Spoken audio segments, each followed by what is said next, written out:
what do you do if you're a governor and you get this edict from the President of the United States, open your churches? Well, if you are Ohio Governor Mike DeWine, you've never closed them down or shut them down or restricted their use. He joins us right now. Governor, very good to have you again. Good to see you, Neil. Thank you very much. Could you explain now, I believe, and I don't want to put this or characterize it incorrectly, you have always seen churches, places of worship, as essential businesses that can't be shuttered, but I'm sure you have rules in place because they obviously attract large gatherings. What are they in Ohio? What would change under this edict, if anything? Well, we've always exempted churches, synagogues, places of worship from any of our orders.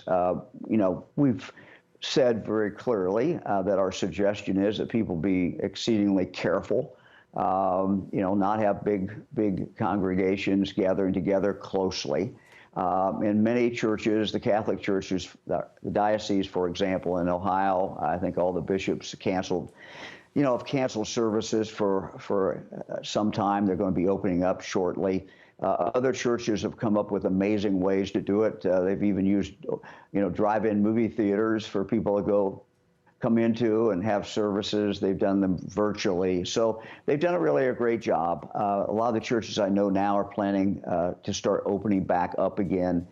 And, they're coming up with good ways of doing that. We just encourage the churches to be just very, very careful. It's like any other gathering together. Try to keep that distance. We've asked, suggested, not told, but suggested that, people wear masks and they just try to get that extra layer of protection. Governor, in the meantime, you're continuing easing up on restrictions. The latest is, fall sports training can resume, I believe, on June 1st. You're also looking at banquets, even those for weddings, if the crowds don't exceed 300. What else am I missing, or what else are you doing? Well, yesterday was the first day that we've had, this latter part of this week, the first couple of days that we've had the opening of restaurants and bars inside. And I just looked at a report a moment ago in regard to the bars, and most of them were doing pretty well last night. We had to, remind a few of kind of what the orders were, but the report was very good. I got a report from a number of bars around the state, 300 or 400, and it was a good report. So we just remind people, be careful. The virus is still out there. We got to do two things at once. We got to open up our economy. We're doing that, but we got to remain safe. All right, because I thought of the 300 figure, Governor, and I come from an Italian family. 300 is just the ushers small for the wedding. So right? You might have. You might have issues with that. Let me switch gears. Go ahead, finish that though. Well, I was just going to say that we've exempted weddings and funerals. The real question there was the wedding reception, and caterers came to us and said, "Look, we've got a facility. We can run this just like a restaurant, and we can have the space." And so what we've said is, up to 300 you can do, but again, you've got to follow the spacing. You got to do the same things that we're requiring of restaurants to do.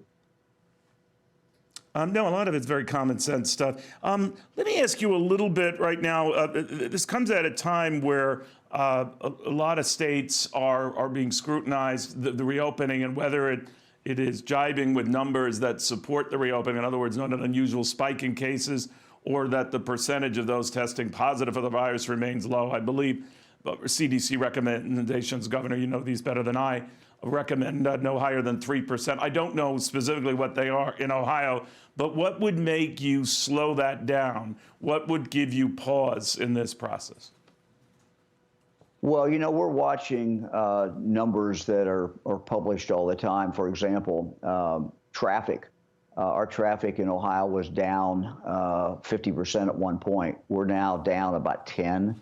So you're seeing people really starting to move around a lot, and so that's something that we gotta watch.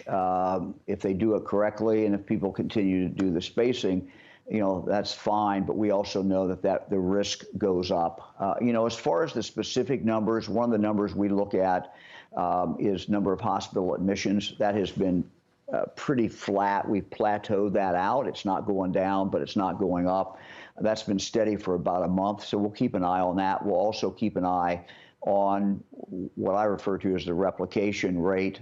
Basically, if I have the COVID-19, how many people on average does that person infect? And at one point in Ohio, we were 1 to 2, and so that's not good. That's, at a dramatic spread. We're now down to 1 to 1, and so we're going to keep our eye on that as we open up the society. And we don't want that to creep up very, very high, because that'll be that means that we're going out faster than we were, and in 3 or 4 weeks after that, we're going to start to see these numbers spike up. So we're careful. We've done this with what we consider to be the best practices. Restaurant people got together. We put restaurant people with health people. They came up with best practices, did the same thing. People who run bars, people who cut hair. So we've come up with what we think are the best practices, but Ohioans, we just need to stay focused. We can do two things at once, but we got to be careful. All right. Continued good health. Good luck with all of this, Governor. Very good seeing you again. Thanks, Neil. Good seeing Ohio you. Governor Mike DeWine, one of the earliest to act on shutting down his state, or at least shutting down a lot more of what had been going on in his state, long before we even had the worry or the incidence of cases. He was proven very prescient on that front.